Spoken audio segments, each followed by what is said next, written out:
Faut bien rigoler un petit peu là. Qu'on rigole pas toujours à la maison. Surtout avec les enfants. Vous venez des enfants et tout. On rigole pas toujours avec les enfants. Surtout quand ils grandissent. Maintenant deux, j'ai un gars et une fille. Bon, le gars, ça va cool, il est à l'école, bon. Mais la fille, elle est arrivée à l'âge qu'il faut trancher du travail.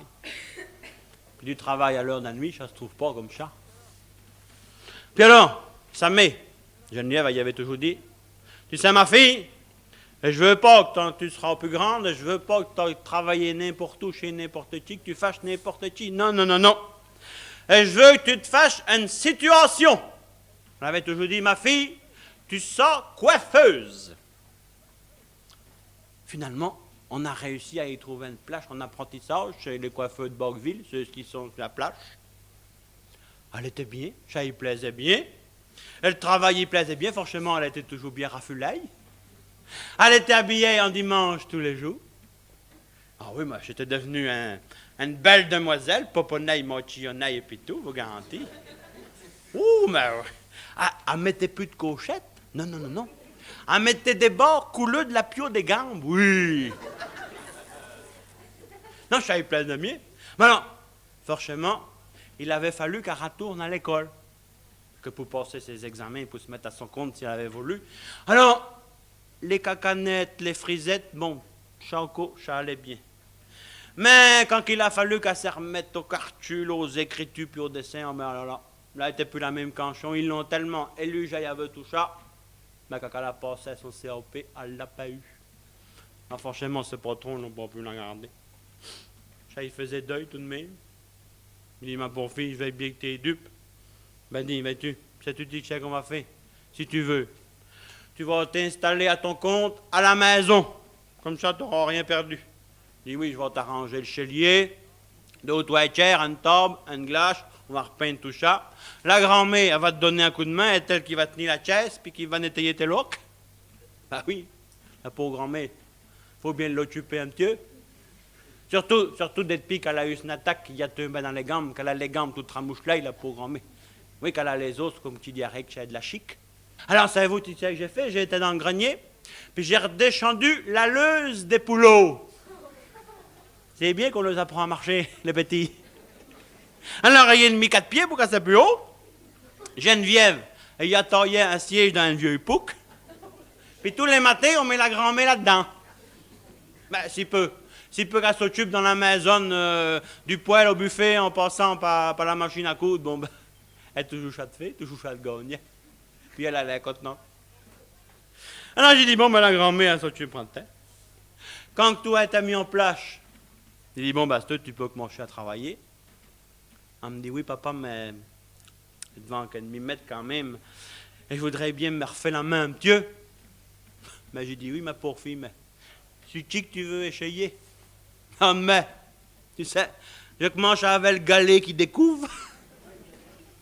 Ta mère, avec les gveurettes qu'elle a, elle pas la peine avec chanter tes outils tout neufs. La grand-mère, elle se lave la tête qu'un coup par an, puis elle passe son jour à nid, alors elle pas la peine d'y demander. Ton frère, le pauvre gars, il a plus de cheveux, forcément, là, il est obligé de le raser, qui a eu des totos à l'école, alors pense bien. Suki, tu pourrais bien t'écheiller, ma pauvre fille, Suki. La grand-mère, dans ce naleux, ça parlait pas beaucoup, mais enfin, elle nous dit comme ça. Dis donc, Thérèse, pour-tu que t'écherais pas sur la queue d'un vieux? Ah, ben oui, justement. On a un qui a les poils de la queue bien long. Peut-être que tu pourrais essayer d'y poser des bougoudis dessus. Oh, ben oui, la grand-mère est pas bête, ça. Dis, bon, ben, un souhait, après manger, on fera rentrer le canoë dans la cuisine, et puis Thérèse, il posera des bougoudis sur le bout de la queue. Oui, non, le canoë est un petit béton de 2 ans qu'on a.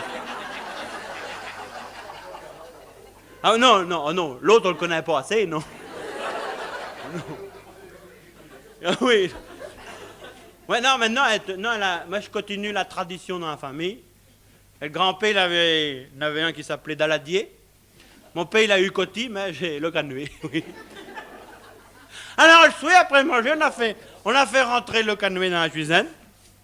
Petit Charles, il a amarré les pattes de Drier à la machine à coudre et puis au poêle. Geneviève a y tenu le Drier. Mais j'y tenais la tête.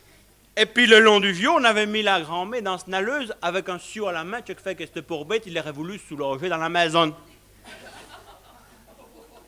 Tout le monde était en place, terrain Jacques Monché a y posé des bougoudis sur le bout de la queue.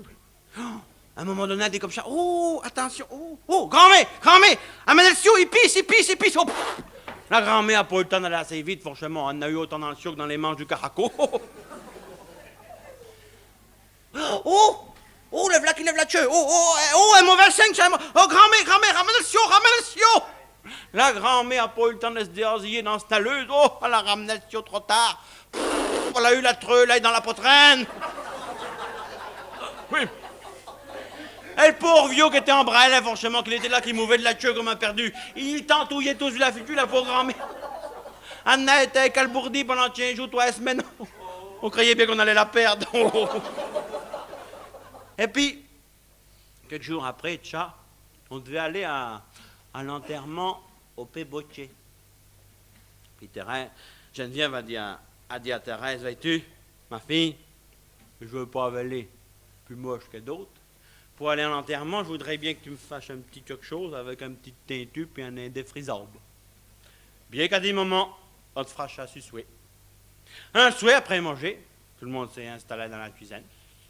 Thérèse a sorti tous ses petits gâtons, tous ses petits pots, elle a sorti tous ses outils, elle a commencé à raffuler la mer, elle a coupé, elle a fait ses petits mélanges, du bleu dans du rouge dans du vert, elle a mélangé tout ça. Elle a mis tout ça sur la tête, une couche, 2 couches, 3 couches, elle a remis les bougoudis, tout ça.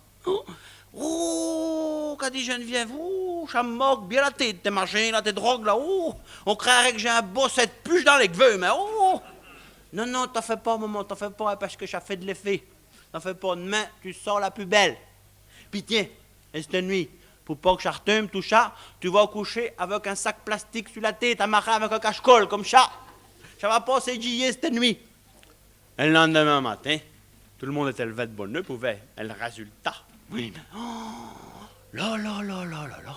Et le résultat, quand Thérèse, elle a enlevé le sac plastique à la main, oui, mais les gueux sont venus avec. Plus un gueux sur le caillou, même pas une petite torchette, rien, un œuf comme ça. Là, va qu'à dire, maman me v'là propre. Oh, tout le monde qui pleurait dans la maison, la mère, la fille qui pleurait. La grand-mère, tout qui pleurait. Tiens, tout le monde pleurait. Oh! Petit Charles, la partie à rigoler, dit comme un faux. J'essaie de l'attraper, et je brouche sur la pouque du cas. Je me rattrape au tuyau de poêle et je démange tout. J'étais noué comme un ramoneur. Là. Comment qu'on va faire? Bah, me v'là propre moi dans l'enterrement. La grand-mère qui dit comme ça, matin, j'ai une idée. Pour que tu prendrais épais, la queue du vieux. Ben oui, tu y coupes la queue, tu l'amarres, puis t'as qu'à la recoudre à ton capet de plume. Tu mettras un voile sur la tête, tu diras que j'ai de la famille, que j'étais un cousin frayeux, comme ça. Les gens auront apercevange de rien. Ni un ni deux. Geneviève, elle a cousu la queue du vieux sur son capet de plume, puis elle était avec ça à l'enterrement.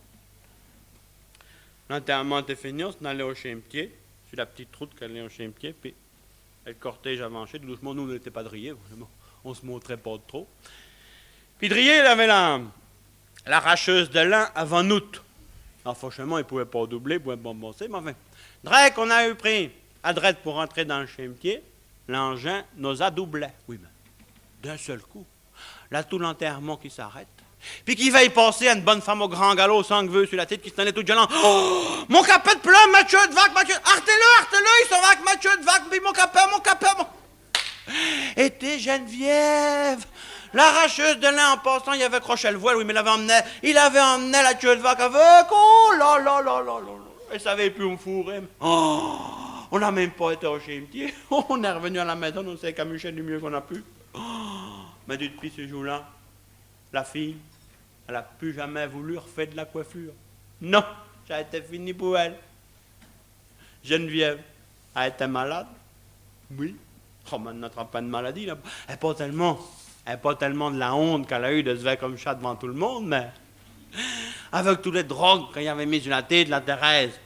La pauvre Geneviève, Elle avait attrapé le rouvelot. Oh,